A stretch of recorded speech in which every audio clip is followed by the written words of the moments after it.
انسان کو گناہ اتنے ہی کرنے چاہیے جس قدر ان کی عقوبت کی تاب لا سکے۔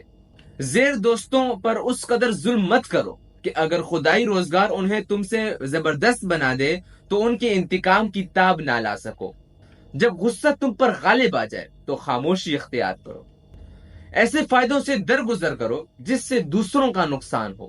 اپنے کاموں کی بنیاد محبت و عاشقی پر رکھو، نہ کہ قہر و غضب پر۔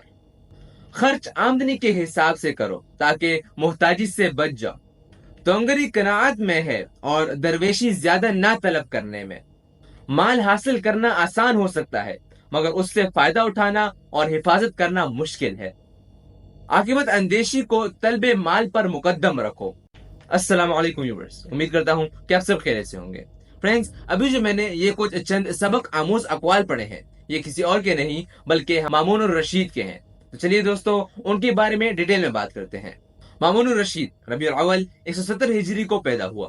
اس کی ولادت کی رات بھی عجیب تھی، جس میں ایک خلیفہ ہادی نے وفات پائی، دوسرا خلیفہ ہارون رشید تخنشی ہوا اور تیسرا مامون عالم وجود میں آیا۔ خلیفہ مہدی نے وصیت کی تھی کہ میرے بعد ہادی تخنشی ہوں اور اس کے بعد ہارون۔ ہادی نے بدنیتی سے ہارون کو محروم کرنا چاہا مگر موت نے اس کی تمام امیدوں کو خاک میں ملا دیا۔ مامون کی ماں ایک کنیز تھی جس کا نام مراجل تھا اور بارغیس یعنی ہرات کا ایک شہر اس میں پیدا ہوئی تھی۔ علی ابن عیسی گورنر خراسان نے اس کو ہارون کی خدمت میں پیش کیا تھا۔ مراجل مامون کی پیدائش کے 2-4 روز بعد انتقال کر گئی اور مامون کو مادر مہربان کے دامن شفقت میں پلنا نصیب ہوا۔ 5 برس کی عمر میں مامون کی تعلیم و تربیت بڑے اہتمام سے شروع ہوئی۔ قصائی نحوی اور یزیدی قرآن پڑھانے کے لیے مقرر ہوئے۔ ہارون نے خلفاء کے دستور کے مطابق مامون کو 182 ہجری میں جعفر برمکی کے حوالے کیا، جس سے مامون کی قابلیت اور لیاقت میں بے پناہ اضافہ ہوا۔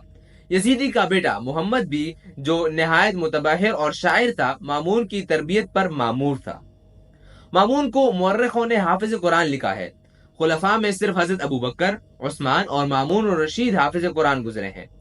قرآن مجید ختم کرنے کے بعد مامون نے نحو ادب پڑھنا شروع کیا اور وہ مہارت حاصل کی کہ جب قصائی نے ایک موقع پر امتحان لیا اور نحو کے متعدد سوال پوچھے تو اس نے اس برجستگی سے سوالوں کے جواب دیے کہ خود قصائی کو تعجب ہوا اور ہارون نے جوش طرب میں اسے سینے سے لگایا۔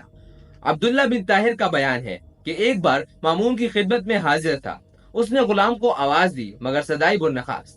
پھر پکارا تو ایک ترکی غلام حاضر ہوا اور آتے ہی بڑبڑانے لگا کہ کیا غلام کھاتے پیتے نہیں ہیں؟ جب ذرا کسی کام کے لیے باہر گئے تو آپ یا غلام چلانے لگے۔ آخر یا غلام کی کوئی حد بھی ہے؟